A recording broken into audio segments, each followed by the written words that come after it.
Que pèse la souveraineté énergétique quand la température plonge sous zéro? Chaque hiver, l'Europe promet d'en finir avec le gaz russe. Les chefs d'État annoncent qu'en 2027, Moscou sera relégué au passé. Milliards à l'appui pour de nouveaux terminaux et contrats avec Américains, Norvégiens ou Qatariens. Mais dès que le froid s'installe, ces promesses s'effritent. Janvier 2026 apporte une vague glaciale. Les réserves fondent à vue d'œil et, soudain, tous les regards convergent vers un seul nom.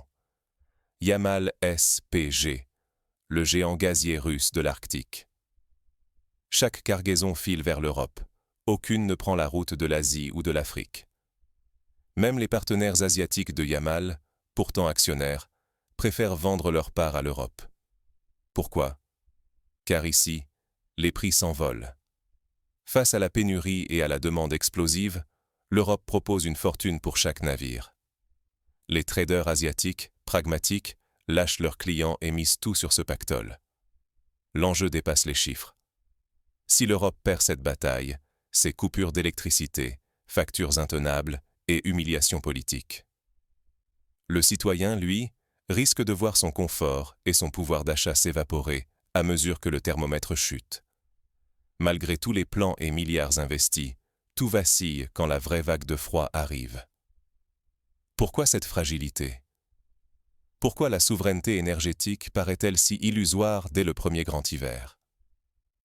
L'histoire de cette dépendance hivernale s'écrit loin des discours officiels.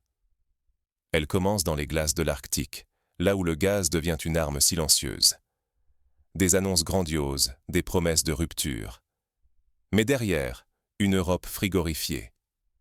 Depuis plusieurs années, l'Union européenne répète son objectif: rompre avec le gaz russe avant 2027. Les discours politiques s'enchaînent, vantant une indépendance nouvelle portée par la transition énergétique. Les investissements suivent. Des terminaux géants émergent à Dunkerque, Rotterdam, Barcelone. On ouvre les portes au gaz naturel liquéfié venu des États-Unis, du Qatar, de Norvège. Des contrats à long terme sont signés, censés garantir la sécurité énergétique du continent. En parallèle, des milliards sont alloués aux énergies renouvelables. L'éolien, le solaire, l'hydrogène vert deviennent les emblèmes d'un futur propre. Les citoyens européens sont invités à croire à une ère sans dépendance. Mais l'hiver, implacable, rappelle les limites physiques. Dès que le froid s'installe, la demande explose. Les chiffres tombent. Fin janvier, les stocks de gaz passent sous la moitié, moins de 50%. Les marchés s'inquiètent, les alarmes retentissent dans les salles de contrôle. Face à l'urgence, les principes s'effacent. Les marchés n'écoutent plus les discours, mais regardent les réservoirs vides. Les prix flambent, la panique gagne les ménages et les décideurs. La souveraineté énergétique vacille. La crédibilité européenne, tout comme le pouvoir d'achat des citoyens, est menacée chaque hiver. Survivre supplante la doctrine et la vulnérabilité s'expose au grand jour. Mais une solution inattendue s'impose, loin des podiums officiels, le gaz arctique de Yamal. C'est là que la réalité géopolitique rattrape l'Europe. Quand la politique affronte la physique, l'avantage Yamal devient irrésistible. Les chefs d'État européens peuvent multiplier les serments de rupture. L'hiver expose chaque faiblesse, chaque dépendance cachée. Prenez Yamal SPG. Une armada de méthaniers brise-glace fend la banquise, livrant du gaz même quand tout gèle. En janvier, Yamal a expédié 23 cargos de gaz naturel liquéfié vers l'Europe, soit presque un cinquième de la consommation mensuelle. Derrière chaque radiateur allumé, un souffle sibérien reste indispensable. Face à cette efficacité, les alternatives s'essoufflent. Le gaz américain traverse l'Atlantique, ralentit quand chaque heure compte. Le Qatar doit contourner la moitié du globe sans pouvoir répondre à toute la demande. Les nouveaux terminaux européens n'y changent rien. La flotte russe arrive, rapide, ponctuelle, implacable. Dès que la température chute, l'illusion de l'indépendance énergétique disparaît. L'Europe rêve d'émancipation, mais la glace arctique détient toujours la clé de sa sécurité hivernale. Fermer les yeux, c'est accepter le risque de crise répétée, de prix fous, d'un marché qui échappe à tout contrôle. À chaque vague de froid ou tension politique, la facture s'alourdit, et les Européens perdent le prix de cette dépendance invisible. Mais comment l'Europe en est-elle arrivée là? Pour comprendre, il faut remonter aux choix stratégiques et aux promesses non tenues des dernières années. Le marché punit l'idéalisme. L'hiver 2026 approche. Implacable répétition générale. Visualisons une Europe où les réserves de gaz tombent à seulement 30%, frôlant la rupture. À ce seuil, chaque mégawattheure compte, transformant la gestion de l'énergie en question de survie collective. Au printemps, il faudrait reconstituer jusqu'à 60 milliards de mètres cubes. Mais le temps manque, et les alternatives concrètes demeurent hors de portée.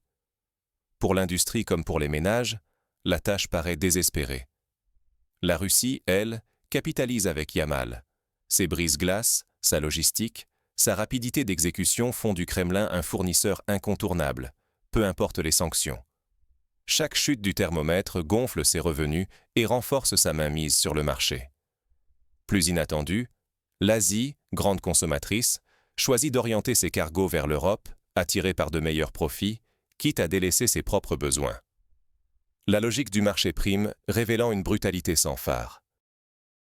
Dans cette tension, chaque hiver imprévu menace un gel soudain, et c'est la coupure, l'arrêt des usines, la grogne sociale. La politique recule, la réalité physique s'impose. Les risques sont nets, précarité énergétique, perte de pouvoir d'achat, dépendance accrue envers ceux qui détiennent le gaz. Face à ce piège, quelles issues réelles pour l'Europe? L'hiver suivant ne laisse guère de répit. Chaque décision sera décisive pour la survie énergétique du continent. Peut-on vraiment tourner la page de la dépendance énergétique, ou faut-il accepter de naviguer entre ambition et contrainte? Chaque hiver nous force à affronter cette interrogation, implacable et urgente. Première évidence. Investir dans les énergies renouvelables ne suffit pas. Panneaux solaires et éoliennes dépendent des saisons. Sans solution massive de stockage et une flexibilité accrue, l'hiver expose leur talon d'Achille. La sécurité énergétique doit être repensée, non pas comme une utopie, mais comme un équilibre précaire entre écologie et réalisme industriel. Bruxelles proclame de grands principes, mais la physique et le marché imposent leurs propres lois. Chaque euro investi dans une fausse bonne idée ajoute à notre fragilité. Prenons la Russie. Sa planification gazière s'appuie sur l'anticipation et sur l'avantage géographique de l'Arctique. Rien n'est laissé au hasard.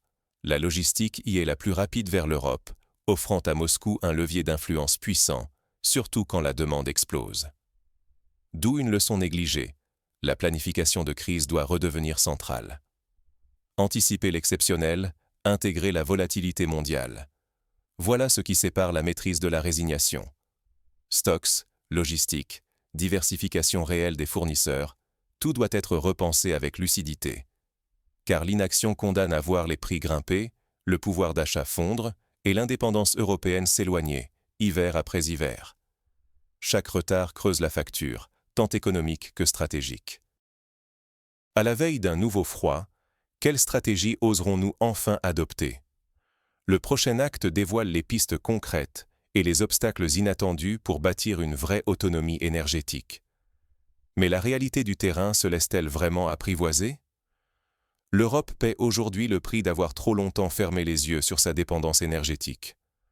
Chaque hiver, le froid balaie les grands principes. La logique du marché et la supériorité logistique russe s'imposent, forçant les Européens à choisir entre confort et idéaux. La dépendance au gaz russe n'est pas un simple slogan. C'est une réalité brutale qui touche directement la sécurité et le quotidien de millions de familles. Les pénuries et les hausses de prix fissurent la confiance dans les institutions, tandis que chaque méthanier arctique qui accoste rappelle la fragilité de la souveraineté européenne.